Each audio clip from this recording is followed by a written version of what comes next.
J'ai jamais vu une femme difficile comme elle. Nous, on vivait chez elle. Donc, quand vous commencez à manger, elle commence à parler. Dès que vous commencez à manger, elle commence à parler. C'est là qu'elle commence à dire, vous êtes là à manger ici chez moi. Et moi, depuis ce jour-là, j'ai horreur des personnes qui parlent mal quand les gens mangent. Parce que je crois que ça m'a blessé. Là, c'est là qu'elle parlait. Je me souviens qu'une fois, j'ai fait un jeûne du 25 décembre au 1er janvier. J'ai fait un jeûne de 7 jours à sec. Pas parce que Dieu m'avait demandé de jeûner. Parce que je sentais que je devais garder ma dignité. La première chose, vous ne pouvez pas réconcilier une famille avec Dieu si vous-même, vous n'avez pas pardonné les membres de votre famille. Je sais que c'est le point le plus difficile.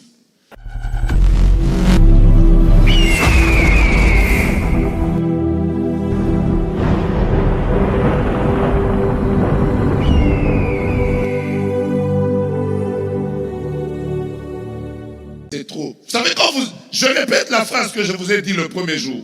Quand vous commencez à étudier les familles de la Bible, toutes les familles de la Bible étaient problématiques. Toutes. Vous ne trouverez pas une famille dans laquelle on vous dira que tout allait bien. Vous allez même chez Isaac, vous allez trouver une maman compliquée. Quand vous allez chez Abraham, n'en parlons pas. Mais comment alors réconcilier sa famille avec Dieu? Je vais vous donner pour ce soir 4 points rapides et nous allons prier. La première chose, vous ne pouvez pas réconcilier une famille avec Dieu si vous-même, vous n'avez pas pardonné les membres de votre famille. Je sais que c'est le point le plus difficile. Regarde droit ton voisin dans les yeux. Ne lui souris pas.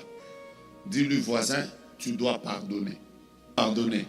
Là où le pardon ne s'est pas encore fait, la réconciliation, ce sera un processus impossible. Le Joseph dont je vous ai parlé, quelque temps après la mort de son père, ses frères sont revenus vers lui. Ils avaient peur de le regarder dans les yeux. Cet homme les a regardés dans les yeux. Il leur a dit, vous avez médité de me faire le mal, mais Dieu l'a changé en bien. Il les a pardonnés parce qu'ils croyaient que Dieu m'a guéri, Dieu m'a fait passer par la fosse, Dieu m'a permis d'entrer en Égypte, Dieu m'a fait. J'ai un rôle à jouer dans cette famille. C'est par moi que la bénédiction doit rentrer. Il y a quelqu'un qui est ici. C'est toi le champion de la famille. C'est toi le serviteur que Dieu a suscité. C'est toi le élu de Dieu. Est-ce que je parle à quelqu'un? Aide-moi à taper 3-4 personnes. Dis-leur, c'est par moi que la gloire va rentrer dans la famille. On parlera d'une famille relevée, d'une famille bénie, d'une famille riche, d'une famille des gens qui ont eu à réussir. Mais tout ceci commencera par moi. Si c'est à toi que je parle, tape 3-4 personnes. Dis-leur, Dieu veut passer par moi.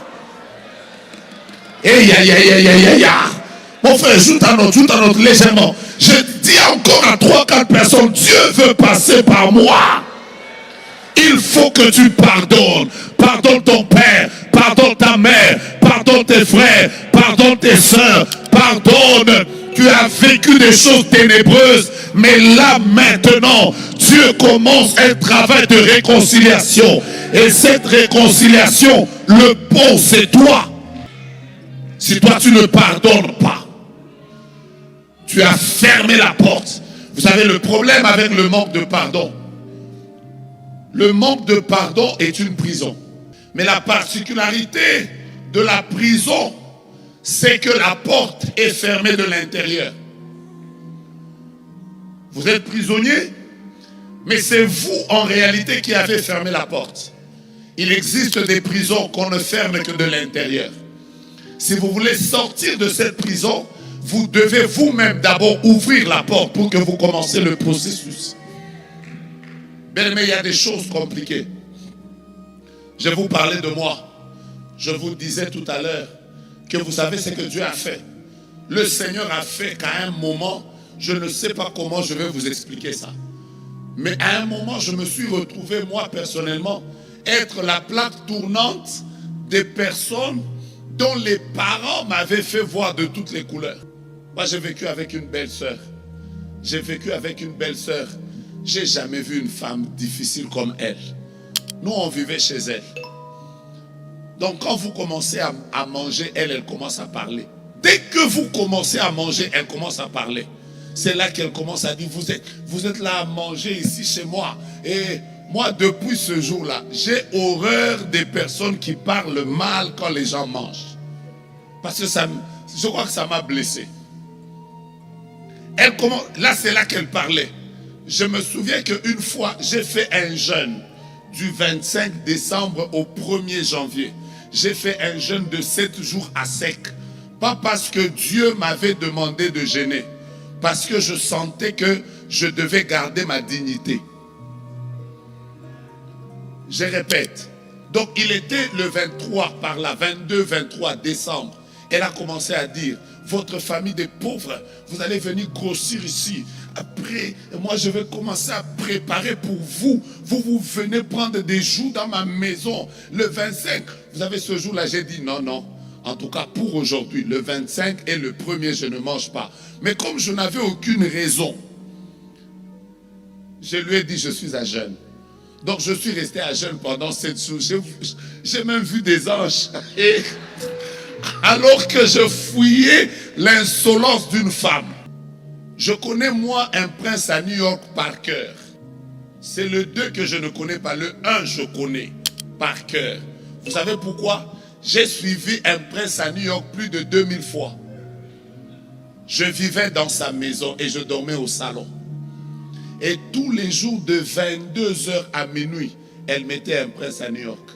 Exactement à mon heure de dormir. Donc mon frère, tel que je suis là, si vous commencez simplement, j'entends la chanson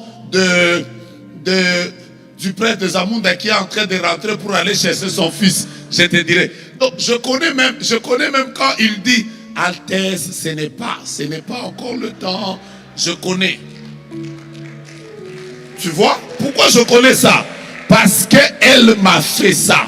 Mais vous savez quoi? Des années après, ce sont ces enfants qui manquent qui va payer leurs études. Et vous savez vers qui ils partent? C'est vers moi. Et donc parfois, quand je leur paie les études, mon cœur me dit ah. Frère, la chair ici, vous savez, la chair, c'est un cadavre, mais qui a été enterré dans une tombe, mais la tombe doit être surveillée. Parce que ce cadavre-là peut ressusciter à n'importe quel moment. Donc le cadavre de la chair, c'est déjà mort. Mais il faut toujours garder les armes avec toi. C'est-à-dire, de temps en temps, ça veut ressusciter, tu tires encore, ta mère. Donc il y a des jours où tu as envie de payer, surtout quand il te dérange. Tonton, tu n'as pas payé. Tu sens comme quelque chose te rappelle. Vous, hein? Parce que vous savez ce que votre mère vous faisait. Cette maman, chaque fois qu'elle préparait le riz, elle ne nous servait pas dans les assiettes. Elle mettait ça dans la casserole. Après, elle laissait d'abord ses enfants manger. Vous voyez les enfants quand ils mangent, hein? Donc ils mettent tout dedans, tout ça. Après, quand eux, ils ont fini de manger, le reste, là, elle dit, prenez. Alors tout le monde avait la nausée. Mais moi, je me disais, quel est le rapport entre la souffrance et mon estomac? En tout cas, j'ai appris à manger en faisant ça. Je mange. Parce qu'il faut que je mange. Mais quelle grâce cette femme a fait. Elle m'a appris que, mais Dieu, pour qu'il t'utilise, il faudrait que tu sois passé par le processus du pardon. Donne-moi ta main droite. Est-ce que tu sais que cette main nourrira les personnes qui t'ont fait souffrir?